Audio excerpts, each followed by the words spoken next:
Muy buenos días con todos los participantes. Los hablamos desde el Ministerio de Salud. El día de hoy vamos a presentar la telecapacitación organizada por el Hospital Nacional Cayetano Heredia. Eh, el tema es el lepra, clínica, diagnóstico y tratamiento. Esta telecapacitación estará a cargo del doctor Pedro Legua Leiva, especialista en enfermedades infecciosas y tropicales del Hospital Nacional Cayetano Heredia. Estimado doctor Pedro, quedamos atentos a su presentación. Buenos días, muchas gracias. Agradezco la invitación para participar con este tema que me parece muy interesante y muy importante también en nuestro medio y que se asocia a un estigma que yo creo que es injustificado realmente. Entonces vamos a hablar sobre la lepra. La lepra es una de las 20 enfermedades desatendidas y puede producir daños permanentes en la piel y los nervios principalmente que afectan al rostro, las manos, los pies, puede producir discapacidades y exclusión social cuando tienen estas mutilaciones, ¿no? Que son desagradables a la vista. Con el tratamiento multimedicamentoso llamado poliquimioterapia en el año 81, hubo una caída rápida de la prevalencia de la lepra porque los pacientes terminaban el tratamiento y eran dados de alta. Antes un paciente lepromatoso recibía tratamiento de por vida y nunca era dado de alta. Pero los nuevos casos no disminuyeron, estoy hablando en el mundo en general. Recién a partir del 2002 empezó a haber una disminución de los casos nuevos, de la detección de casos nuevos de lepra. La Organización Mundial de la Salud considera la eliminación de la lepra como un problema de salud pública cuando la prevalencia es menos de un caso por 10.000 habitantes, como problema de salud pública. Esto se consiguió a nivel mundial en el año 2000, mediante la detección temprana y el tratamiento oportuno de los casos. Y a nivel nacional, en el Perú se logró en el 2015. Esto es a nivel nacional, pero puede haber áreas donde la prevalencia de la lepra sea mayor que esto, ¿no? A nivel local puede ser mayor en muchas partes del mundo.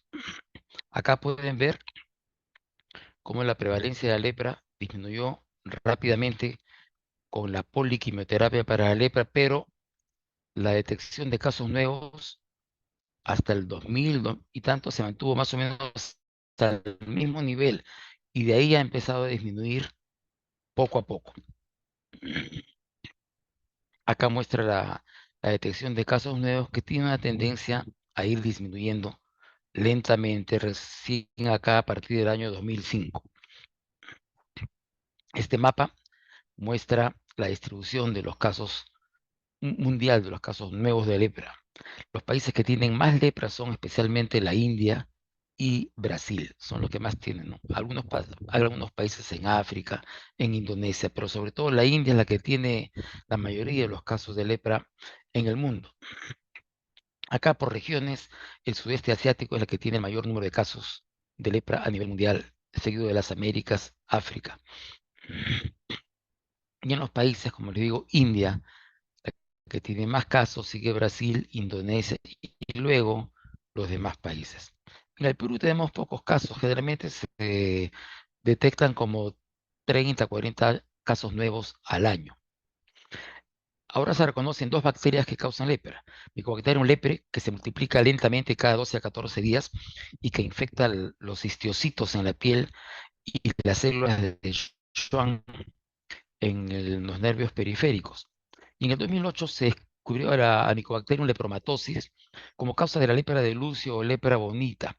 Es una lepra difusa que no tiene nódulo. La lepra afecta principalmente los nervios periféricos y secundariamente afecta la piel. Algunas veces puede afectar órganos como los ojos, la mucosa nasal, faringea, músculos, etcétera, sobre todo en la lepra lepromatosa. Se multiplica mejor en las partes frías del cuerpo. Por eso usualmente la buscamos en las orejas, codos y rodillas. No se sabe cómo se transmite exactamente. La mejor teoría es por la vía respiratoria, como la tuberculosis, sobre todo en pacientes con lepra lepromatosa, que tienen infección en la nariz, en la garganta, etcétera. Se han encontrado animales infectados naturalmente, como los armadillos, chimpancés, algunos monos, etcétera, y se piensa que pueden tener alguna relación con la infección, especialmente los armadillos. O sea, probablemente haya más de una forma de infección. Pero lo importante es que las personas normales, aunque se infecten, nunca se van a enfermar de lepra. La mayoría de personas se infecta y tienen una infección subclínica. Nunca se enferman. Para enfermarse, la persona necesita tener una deficiencia en su inmunidad celular. Esta deficiencia es específica contra el bacilo de la lepra. Generalmente son normales ante cualquier otro patógeno, pero no responden bien contra la bacteria de la lepra. Por la multiplicación lenta de la bacteria, el periodo de incubación es de varios años, en promedio entre 3 y 5 años, y va de 7 meses a 10 años, pero se han visto periodos más cortos y más largos. Es más corto para la forma tuberculoide y más largo para la forma lepromatosa. Esta gráfica muestra lo que pasa con la infección natural. Mucha gente se infecta, pero no se enferman. Pocos son los que se enferman y hacen generalmente la forma indeterminada, que es la forma inicial. La mayoría son niños. Y la mayoría de estos se curan espontáneamente. Muy pocos son los que hacen alguna de las formas definitivas de lepra, como vemos acá, ¿no? En el espectro de la lepra. Creo que está más adelante. Bueno, por si acaso se lo menciono acá. En un polo está la forma tuberculoide y en el otro la forma lepromatosa. Y en el medio las formas llamadas borderline. Los polos se consideran estables, inmunológicamente nunca van a variar, y los borderlines son inestables, su inmunidad celular puede variar. Eso lo iré explicando. En cuanto a las manifestaciones clínicas, en la piel afecta a los nervios cutáneos produciendo hipoestesia o anestesia, ¿no? Disminución de la sensibilidad, la piel se adelgaza, está seca, no suda, sin vello. Y si hay inflamación, hay eritema. Y hay 4 tipos de lesiones principales: las máculas, o sea, las manchas, solo un cambio de color; las placas, que son lesiones elevadas, como una gran roncha sobre la piel; áreas de piel infiltrada, que parecen piel un poco hinchada, ¿no? No se notan bien los bordes; y los nódulos o pápulas, que se pueden presentar también en la piel. Acá el ejemplo de una mancha, una mácula hipocrómica. Acá una placa, lesión elevada, eritematosa. Acá tienen los antebrazos, parecen hinchados. No es una mancha, no es una placa, están infiltrados por células llenas de bacilos de la lepra. Acá también había una infiltración muy tenue que es difícil de mostrarlo en la fotografía. Perdón, acá hay otra zona de piel infiltrada, está un poco hinchada, un poco rojiza también. Y estos son las pápulas chiquitas y los nódulos más grandes que se ven sobre todo en la forma lepromatosa. En cuanto a los nervios periféricos, produce engrosamiento de algunos nervios, no produce dolor, sino engrosamiento. Afecta también las ramas sensitivas, autonómicas, pero también puede afectar las ramas motoras, produciendo parese, o sea, disminución de fuerza o parálisis. Y si son nervios periféricos, usualmente los afectados, les voy a mostrar ejemplos de esto. Este es un nervio supraorbitario. Generalmente no lo vemos engrosado y no lo palpamos engrosado, pero acá se ve, está tan grueso que se puede ver. Acá compromiso el nervio facial. El paciente, cuando se afecta el facial, se paraliza, no puede cerrar el ojo completamente. Se quedan con el ojo abierto, que se llama lagoftalmos. El nervio auricular, se le pide al paciente que voltee el cuello estando derecho, voltee hacia un lado, y pueden ver acá el nervio auricular engrosado. No hay que confundirlo con un músculo o con un vaso sanguíneo. Acá también tenemos el nervio bien engrosado en este paciente. Normalmente no se ven. El cubital lo podemos palpar engrosado, pero en este caso está tan grueso que podemos verlo, ¿no? El nervio cubital. Cuando se paraliza el cubital, se produce una garra del quinto dedo, acá el cuarto, el tercer dedo de la mano, ¿no? Se produce una garra, la garra cubital. Y cuando se paraliza el mediano, primero generalmente se hace la garra cubital y después se añade la del mediano, que paraliza, hace una garra en el segundo dedo, y el primer dedo. En parte se ponen en garra como acá. La mano se atrofia las eminencias tenar, hipotenar, se ve una mano plana, simiana, como la de un mono, ¿no? Y el paciente no puede oponer bien el pulgar a los otros dedos. Le falta fuerza para eso. Hay atrofia de los músculos lumbricales, interóseos de la mano. Siempre hay que buscar heridas. Estos pacientes, como tienen anestesia en las manos, en los pies se hacen heridas, se queman, no les duele, siguen trabajando con la mano y hay infecciones bacterianas que pueden destruir los tejidos blandos, llegar hasta el hueso, como en este caso. Cuando se afecta el nervio ciático popliteo externo, si se paraliza se produce un pie caído, ¿no? El paciente tiene que caminar levantando la rodilla para no arrastrar la punta del pie y el pie está un poco invertido, ¿no? Girado, doblado hacia adentro. Entonces hay que ver si no está paralizado, si es que tiene fuerza para la dorsiflexión del pie o del primer dedo del pie, ¿no? En este caso hay una parálisis. Cuando se paraliza el nervio tibial posterior, se produce una garra en el pie, como acá, y semejan un martillo, se le llama dedos en martillo. O sea, este paciente que ven acá tiene el pie caído y los dedos en martillo. Parálisis del ciático popliteo externo y del tibial posterior. Acá hay dedos en martillo por parálisis del tibial posterior. Entonces el paciente cuando camina presiona sitios anormales, pues la punta de los dedos se hacen callos, se hacen heridas. Como pueden ver acá, hay heridas que no les duelen, ellos siguen caminando sin problemas, callos en las puntas de los dedos, mal perforante plantar, etcétera, por la anestesia que presentan. Esto era para mostrarles el espectro. Empieza como indeterminada y los pocos que progresan pueden desarrollar alguna de estas formas. Es un espectro, el paciente puede estar en cualquiera de estas formas, ¿no? Las clasificamos en 5, pero puede estar en cualquier nivel en realidad. Los polos se llaman tuberculoide y lepromatoso. Son inmunológicamente estables, su inmunidad nunca varía. Este tiene el tuberculoide buena inmunidad, nunca la pierde. Lepromatoso no tiene inmunidad celular, nunca va a ganar inmunidad. Los borderline están al medio, borderline tuberculoso, cerca al tuberculoide, borderline del medio y borderline lepromatoso, cerca al lepromatoso. La inmunidad disminuye del tuberculoide hacia el lepromatoso. Lo opuesto ocurre con la carga bacilar, la cantidad de bacilos. El tuberculoide que tiene buena inmunidad, la máxima en la lepra no es normal, pero es la más alta en la lepra, no tiene bacilos. O sea, no los encontramos, no los podemos ver. Son muy escasos, no los vemos. Y conforme disminuye la inmunidad en el espectro hacia el lepromatoso, la cantidad de bacilos va aumentando y el lepromatoso que no tiene inmunidad tiene la carga mayor de bacilos, hasta 6 cruces. O sea, para que lo vean clínicamente no es difícil clasificarlo. El indeterminado generalmente es un niño, tiene una mácula, solo una mancha, no hay nada de elevado, todo es plano, es hipopigmentada y el borde es mal definido. La sensibilidad, los nervios, la carga basilar son normales, la carga es negativa. Un par de ejemplos, una mancha en la cara que parece cualquier dermatitis, borde mal definido, sensibilidad normal, podría ser una lepra indeterminada.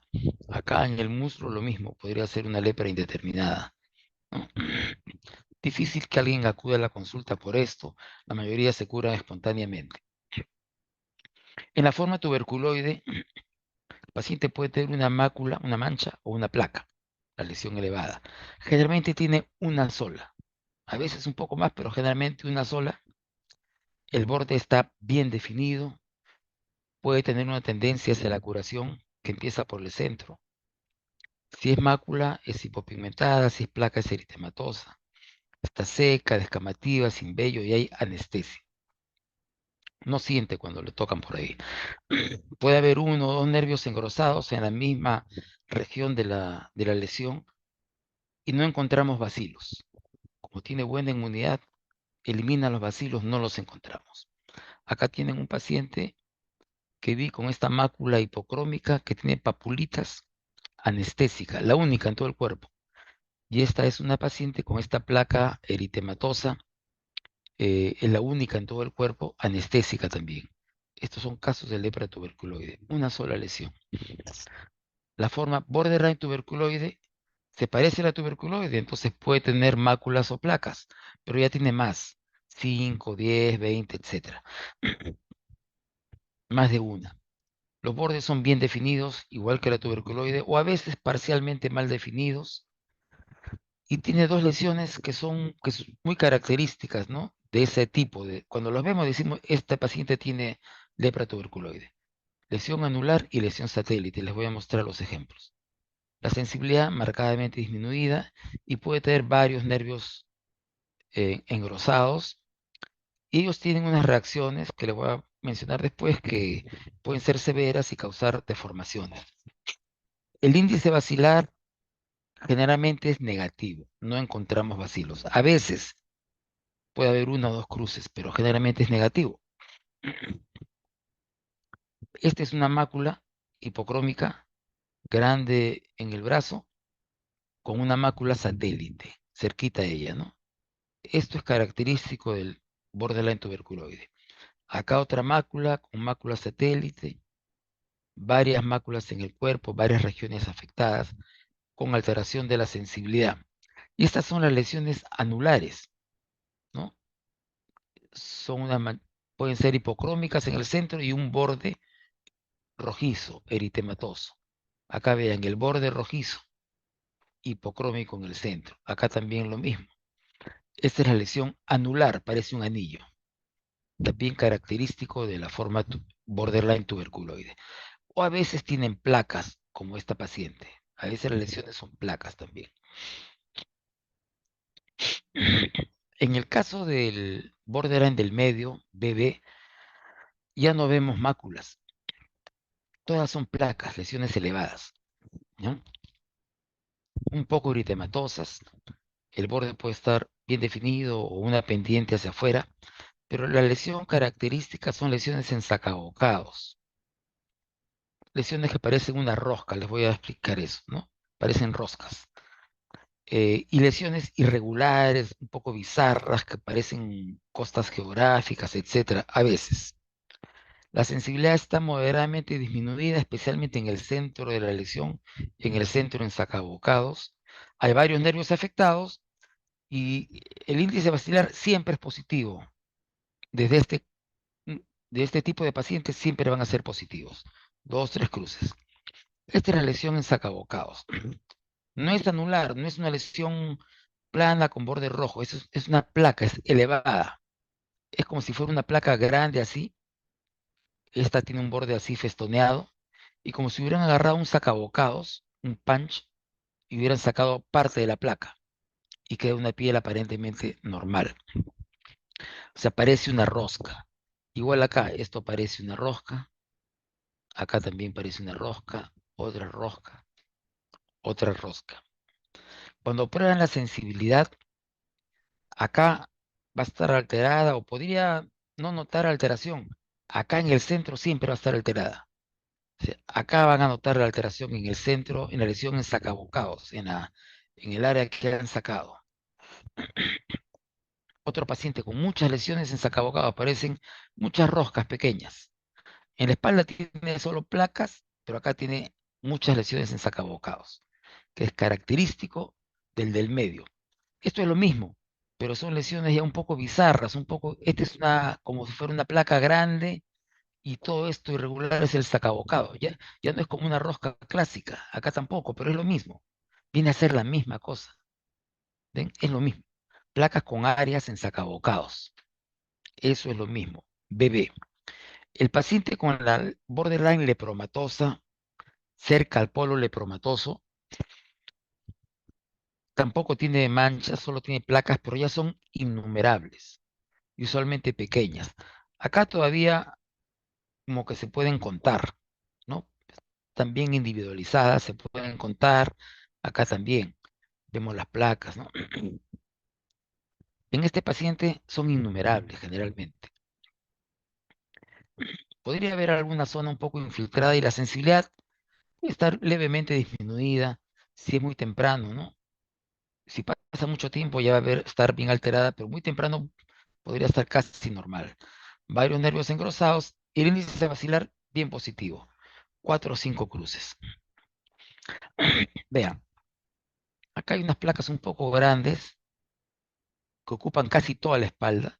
Y acá hay un montón de placas de diferentes tamaños en los miembros inferiores que es difícil pues de contarlas, aislarlas, son grandes, pequeñas, son prácticamente innumerables. Vean este, todo el cuerpo lleno de placas. No son nódulos, estas son placas, son lesiones planas. O este, chiquitas, placas chiquitas, pequeñitas, vemos el borde de las placas, innumerables. Acá una placa más grande en la oreja, placas innumerables. Eso es la forma borderline lepromatosa. Y en la forma lepromatosa, ya es la forma más diseminada de la enfermedad, que no tiene nada de defensas, muchas veces tienen síntomas tempranos como son congestión nasal, sangrado nasal y edema de los miembros inferiores, de los tobillos, los pies. Y lo que ya no vemos ni manchas ni placas, ya no vemos bordes en las lesiones, vemos áreas de piel infiltrada como si fueran un poco edematizadas y levemente eritematosas. Son bilaterales, simétricas, toda la piel está afectada. Y podemos también ver nódulos y pápulas, que son bien superficiales sobre la piel, ¿no? En diferentes partes del cuerpo. Inicialmente el vello va a estar presente, con el tiempo lo van a perder. Puede haber madarosis, que es la pérdida de las cejas y de las pestañas, se caen. Y la facies leonina, que les voy a mostrar en un ejemplo. Y la sensibilidad al inicio puede ser normal. Si ven al paciente muy temprano, la sensibilidad en estas áreas infiltradas es normal. Vean, la piel de la cara de este paciente no es normal, está un poco hinchada, un poco infiltrada. Sus antebrazos también se ven hinchados. Esto no es la textura normal de una piel en el antebrazo, están infiltradas. No vemos una placa, una pápula, no vemos el borde. Acá también está hinchada la piel, en la nariz, en la cara, en los labios, en el mentón. Se están formando como granos ahí, como pápulas. La oreja bien hinchada. Estas son las infiltraciones de la cara. Se ve hinchado y rojizo. Este señor, la cara rojiza, hinchada. Él mismo se notaba bien hinchado. Ha perdido las cejas, las pestañas también, pero lo hemos tapado, ¿no? En su cuerpo tiene zonas que están un poco hinchadas, un poco rojizas. Pueden parecer máculas, pero no son las máculas típicas. Acá en el abdomen, todas estas áreas rojizas. En la espalda también áreas hinchadas. Ven cómo se marcan algunas zonas por la presión. Estas son las infiltraciones. Vean la cara. Ya está tan infiltrado que produce estas pápulas, ¿no? La oreja. Vean esa oreja. La frente perdió las cejas, las pestañas. Totalmente hinchado. La hinchazón de la frente que marca mucho los surcos es lo que se llama la facies leonina. Este paciente tiene nódulos muy superficiales y pápulas, que son las más chiquitas. Todo el cuerpo está lleno de nódulos y pápulas. No son placas, son nódulos y áreas eritema difuso en la piel, infiltración difusa. Son lepras lepromatosas. Y esta forma que es diseminada afecta a otros órganos, los ojos, puede producir inflamación en los ojos, o afecta con el tiempo las manos y pies en forma bilateral, simétrica, con anestesia en guantes y calcetines por la distribución. Puede afectar los huesos con acortamiento de los huesos por resorción ósea. Puede perforar el tabique nasal, producir aplastamiento nasal, afecta la laringe, la boca, la faringe y puede producir aerosoles por la afección de la nariz y la faringe. Los testículos también se atrofian, hay esterilidad, ginecomastia, impotencia. Puede dar problemas renales como glomerulonefritis, amiloidosis, nefritis intersticial. Puede afectar ganglios, hígado, vasos, músculos. Es una infección diseminada. Muchos nervios y la mayor carga vacilar. Hasta 6 cruces puede tener este paciente. Entonces, en resumen, para que vean que no es difícil, la tuberculoide, una sola lesión, mácula o placa anestésica. En la borderline tuberculoide, BT, ya hay varias lesiones, pueden ser máculas o placas, y las características que a veces la presentan es que tienen lesiones satélites. Si ven satélites, piensan en BT, y lesiones anulares, borde eritematoso, rojizo. Si ven anulares, piensan en BT. En la borderline del medio, la BB, lesiones que parecen roscas, en sacabocados, como si hubieran cogido un sacabocados y sacado parte de la placa. O lesiones que son lo mismo, pero son irregulares, no parecen una rosquita como esta, ¿no? En el BL, innumerables placas de diferente tamaño o muy pequeñas, innumerables. Y en el LL lepromatoso, solamente la infiltración, la hinchazón, vean los pómulos, las mejillas, la oreja, la frente hinchada, y los nódulos y las pápulas. Para el diagnóstico hay que examinar la piel buscando las lesiones, palpar los nervios para ver si están engrosados y probar la fuerza de los nervios, a ver si hay debilidad, hay paresia. Y si hay lesiones en la piel, hay que probar la sensibilidad.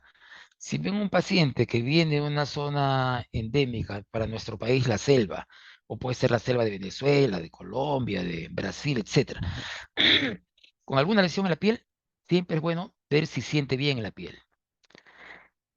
Tanto si siente la temperatura, el tacto o el dolor con un alfilercito. Si la sensibilidad está alterada y no hay una piel engrosada con hiperkeratosis, o sea, si no hay un callo, una hiperkeratosis y la sensibilidad está alterada, eso es lepra. No hay otra enfermedad que cause eso. Ustedes ven eso y dicen, este paciente tiene lepra. Pero eso se pierde cuando vemos al lepromatoso muy temprano, puede tener sensibilidad normal, ¿no? Y luego tomamos la muestra de baciloscopía, hay que cortar la piel, se necesita un bisturí, porque el bacilo no está en la piel, es intracelular. Dentro de la, entonces se corta la piel, se raspa los bordes de la herida y se hace un frotis. Generalmente lo sacamos de las orejas, codos, rodillas y de alguna lesión. Se ve la cantidad de bacilos en cruces. También se puede hacer biopsia de piel. Entonces, para el diagnóstico, si hay alteración de la sensibilidad, eso es lepra. En la cara, pongo excepto en la cara porque en la cara es más difícil ver la alteración de la sensibilidad porque la inervación es muy, muy rica en la cara. Entonces, no es tan fácil. Pero si hay infiltraciones, temprano, la sensibilidad puede estar normal. En estos pacientes, el índice bacilar siempre va a ser positivo, muy positivo. Otra cosa que pueden ver es la sudoración.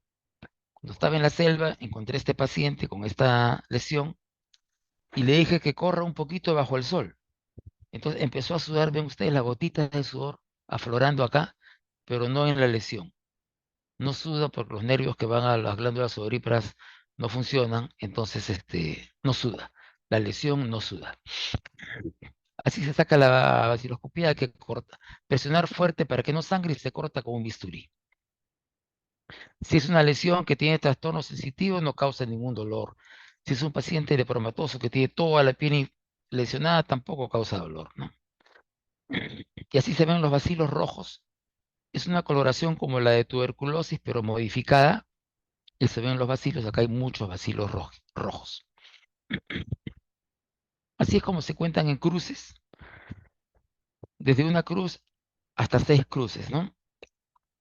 Es la carga máxima bacilar. Para el tratamiento se dividen los pacientes en dos tipos. Los paucibacilares son pacientes que tienen buena inmunidad, eliminan los bacilos y no los encontramos. No vemos bacilos, o sea, tienen índice bacilar negativo. Se considera el indeterminado, el tuberculoide y el borderline tuberculoide, que usualmente es negativo. Si están en una zona rural, en la selva, donde no hay microscopio, no hay nada, ven una lesión o lesiones con alteración de la sensibilidad, ven que tiene lepra, cuentan las lesiones en la piel. Si tiene hasta 5 lesiones se considera paucivacilar. Se le trata como paucivacilar. El tratamiento es Dapsona, 100 miligramos diarios por vía oral, autoadministrado. Rifampicina, 600 miligramos una sola vez al mes, supervisado. Y se añade clofazimina, que se da de dos formas: 300 miligramos una vez al mes, supervisado, más 50 miligramos diarios autoadministrados. Y el tratamiento es por 6 meses. Y el paciente se considera curado. El multivacilar son los que siempre tienen bacilos en la piel, baciloscopía positiva, son el borderline del medio, borderline lepromatoso y el lepromatoso. O, si no se puede hacer esto, si el paciente tiene más de 5 lesiones en la piel, se le trata a ciegas como multivacilar. El tratamiento es el mismo: Dapsona diaria, rifampicina una vez al mes, clofazimina 300 una vez y 50 diarios, pero 12 meses, el doble de tiempo. Si ustedes hacen vaciloscopías, hay que tomarla bien porque puede haber un falso negativo porque no se tomó la vaciloscopía. Los negativos son siempre el tuberculoide. Bien tomado, el BT va a salir negativo. Pero si tienen un borderline tuberculoide que tiene una vaciloscopía positiva, una cruz, encuentran un bacilo, lo tratan como multivacilar. Yo les dije que es negativo, pero que a veces tiene una cruz o dos cruces. Si tiene positivo, se le trata como multivacilar. El tratamiento acá lo tenemos en estos paquetes calendarios. Acá está el tratamiento supervisado: una Dapsona, dos rifampicinas, 600, tres clofaziminas de 100, 300 miligramos. Esto se ha supervisado. Y diariamente el paciente toma una Dapsona de 100 y una clofazimina de 50. Esto es para adultos. Los meses son de 28 días. Si hay intolerancia, se puede usar otros fármacos. Si hay efectos adversos de algún fármaco, se puede cambiar alguno de ellos por minociclina, claritromicina, una quinolona. Yo ahora les voy a mencionar de las reacciones. Hay que tener en cuenta esto. Hay dos tipos de reacciones: la tipo 1 y la tipo 2. La tipo 1 ocurre por un cambio de la inmunidad celular. Los únicos que pueden cambiar esa inmunidad son los borderline, como les dije, son inestables. El lepromatoso y el tuberculoide nunca cambian su nivel de inmunidad. Entonces, estos borderline, cuando cambian, a veces pueden tener una reacción de tipo 1. Y la reacción de tipo 2, les voy a explicar, es por antígeno anticuerpos. Se lo voy a explicar en un ratito. La reacción de tipo 1 es un cambio de la inmunidad celular, ocurre solo en los borderline. Y lo que ocurre es una inflamación de las lesiones. Inflamación de las lesiones de piel o inflamación de los nervios que estaban engrosados. La inmunidad puede aumentar. Cuando el paciente recibe tratamiento, matamos los bacilos y su inmunidad mejora. Se le llama reacción de reversión. Pero si el paciente no está recibiendo tratamiento, los bacilos aumentan, su inmunidad disminuye. Y es una reacción de bajada, pero son iguales. Se inflama la piel, las lesiones de piel. Se hinchan, se ponen rojas, brillantes, calientes. Si es severo, puede haber necrosis y úlceras en las lesiones, y también pueden aparecer lesiones nuevas que no vieron la primera vez y ahora las ven por primera vez. Si afecta el nervio va a estar grueso, muy doloroso, muy sensible al tacto. O sea, hay una neuritis, una inflamación del nervio, y rápidamente, en cuestión de días, puede perder su función, disminuir fuerza o paralizarse, disminuir la sensibilidad. Puede también desarrollar abscesos en el nervio.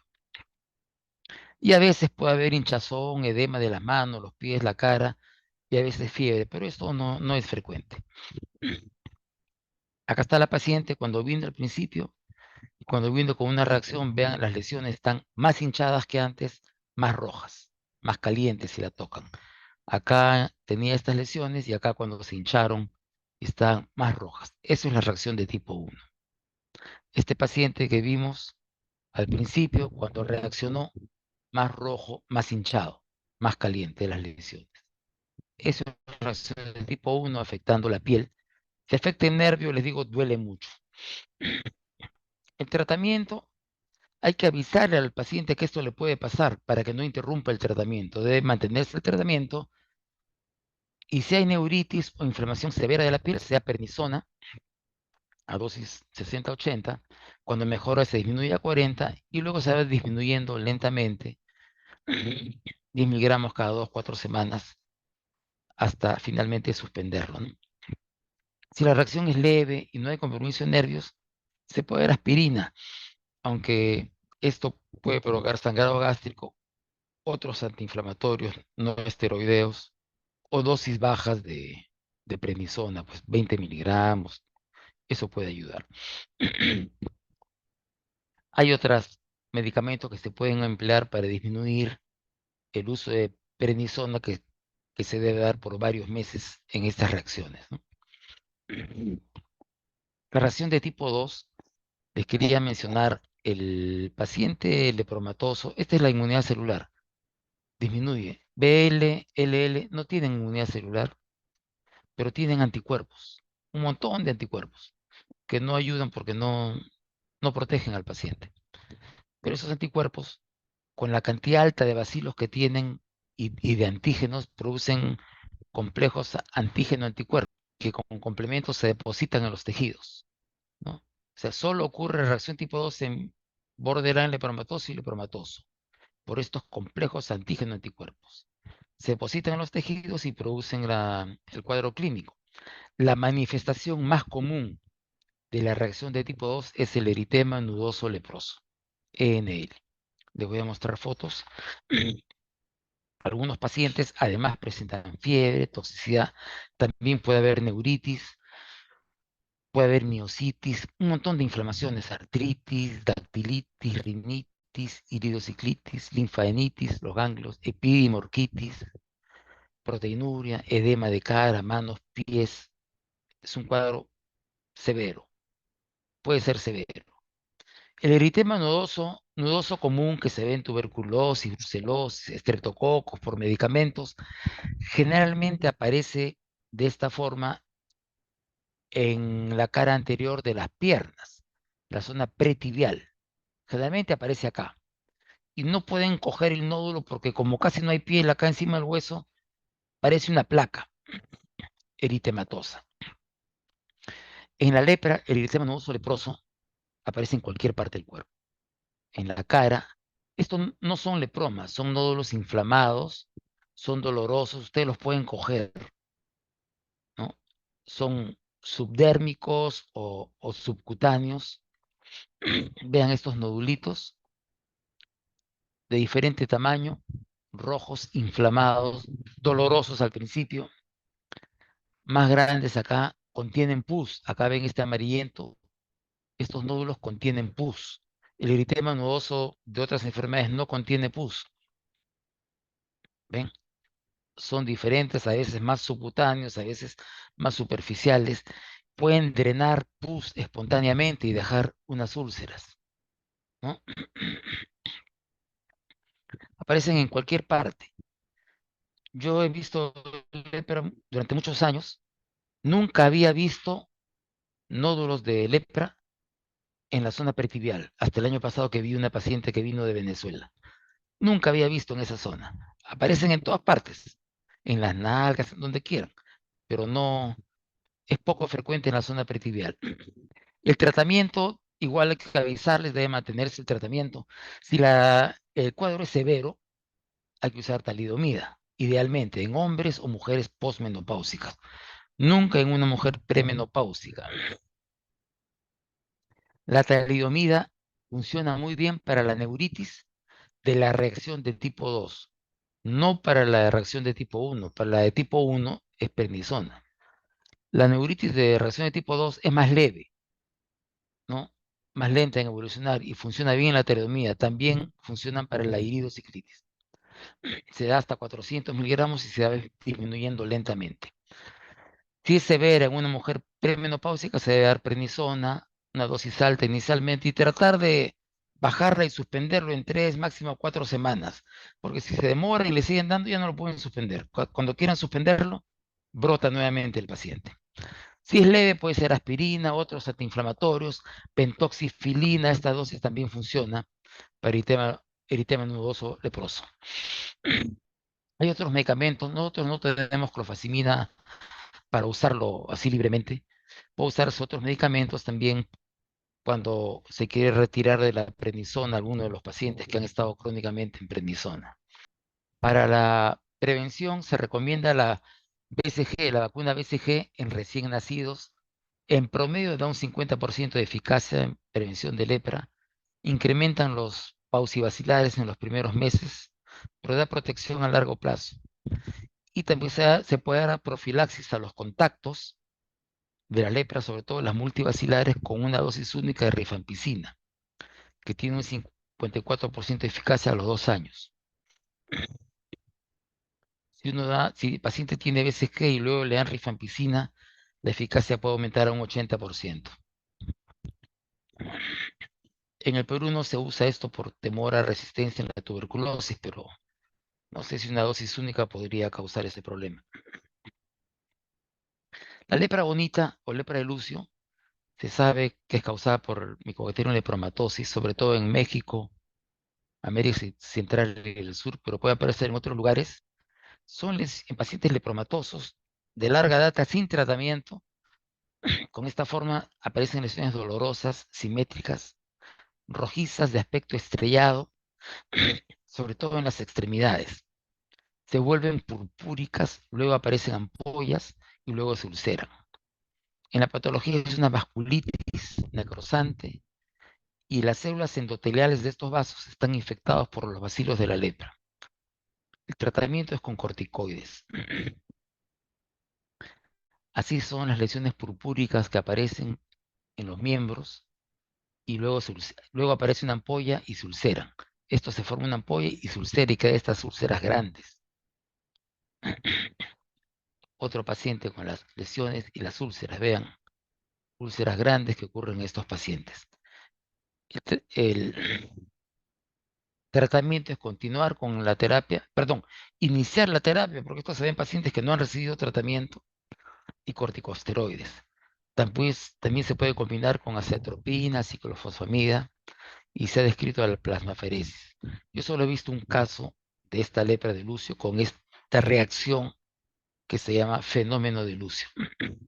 Finalmente, para mencionar que la clofazimina es un pigmento rojizo que tiñe las lesiones de la lepra y tiñe la piel normal. Las lesiones se tiñen más oscuras, como ven acá este paciente, las lesiones están más oscuras, algunas casi negras, grisáceas, ¿no? Por la lepra. Si el paciente fuera de piel blanca, se va a poner rojo y eso también lo estigmatiza. O de este color grisáceo, como ven acá, las lesiones se colorean, pero el color se va perdiendo después de acabar el tratamiento. A lo largo de un año se va perdiendo el color en estos pacientes. Y también la lepra lepromatosa, pero la clofazimina también, pueden producir esta sequedad de la piel que se llama ictiosis. Entonces parece la piel de una serpiente. Para evitar que esto ocurra en un paciente tomando clofazimina, le decimos que se humedezca la piel en la mañana y noche y se ponga vaselina encima. En las selvas, zonas rurales no consiguen vaselina líquida, vaselina sólida. Mojan los miembros y se echan vaselina sólida para mantenerla húmeda 2 veces al día y evitamos esta complicación. La OMS ha sacado este manual que es hacia cero lepra, ¿no? Que es una estrategia contra la lepra. Para eliminar la lepra o erradicarla, los mayores desafíos son la detección tardía de los casos, la capacidad y experiencia limitada o menguando en el personal de salud, interés del Estado limitado en lepra, no hay mucho interés, el estigma y discriminación que ocurre sobre todo en las ciudades. En la selva hay estigma, yo sé, en Yurimaguas, en Iquitos, en Pucallpa, probablemente en Tarapoto también, pero en los caseríos yo no he visto estigma en los caseríos. Ahí no se hacen problemas. Investigación limitada en lepra, acceso o referencia limitada a servicios de salud para las complicaciones, estos que tienen parálisis, que tienen úlceras. no tienen quien los trate, quien los maneje. Son grandes desafíos que ocurren. Esta es la tendencia que les mostré, que está de disminuir 1,5% por año en la detección de nuevos casos. Si se hiciera búsqueda de seguimiento en los contactos, profilaxis después de la exposición a los contactos, búsqueda activa de casos, que no se hace, hay demanda espontánea, podríamos acelerar la caída de la lepra. Y si además se incluyen herramientas nuevas para un diagnóstico más temprano, un mejor régimen preventivo que la rifampicina, y se obtiene una vacuna, podría disminuir más rápido la detección de casos de la lepra. Otro de los problemas que existe es la incubación prolongada. El paciente no tiene nada y está incubando la lepra durante 5 o 10 años. Entonces, eso también es difícil. En cuanto a las vacunas, como les dije, la BCG al nacer no se recomienda repetirla una vez en la vida, y hay una vacuna en prueba que se llama Lepvax, que está en investigación contra la lepra. En resumen, esta es una enfermedad de los nervios que afecta a la piel. El riesgo de contagio es muy bajo, pues el paciente tiene que tener una falla en su sistema inmunológico, de lo contrario, nunca se va a enfermar. Tiene que tener esta deficiencia. El periodo de incubación es largo, en la piel se ven máculas, placas, áreas infiltradas y nódulos. Una lesión de piel con sensibilidad alterada, donde no hay hiperkeratosis, es lepra, no hay duda, el diagnóstico ya está establecido ahí. Se produce engrosamiento de los nervios periféricos, anestesia o parálisis. Se puede diagnosticar y clasificar clínicamente en la mayoría de los casos. Se cura fácilmente sin secuelas. Si un diagnóstico se hace temprano y lo tratan, nadie sabe que ese paciente tuvo lepra alguna vez en su vida. Yo tengo varios casos así. Hay que avisarles de las reacciones a los que pueden tenerlas, implementar estas hojas para llegar al cero lepra, ampliar la prevención de la lepra junto con la detección activa de casos. Se necesita personal capacitado para manejar la lepra, sus complicaciones y prevenir las discapacidades y combatir el estigma en la población, garantizar el respeto de los derechos humanos. Bien, les agradezco por su atención.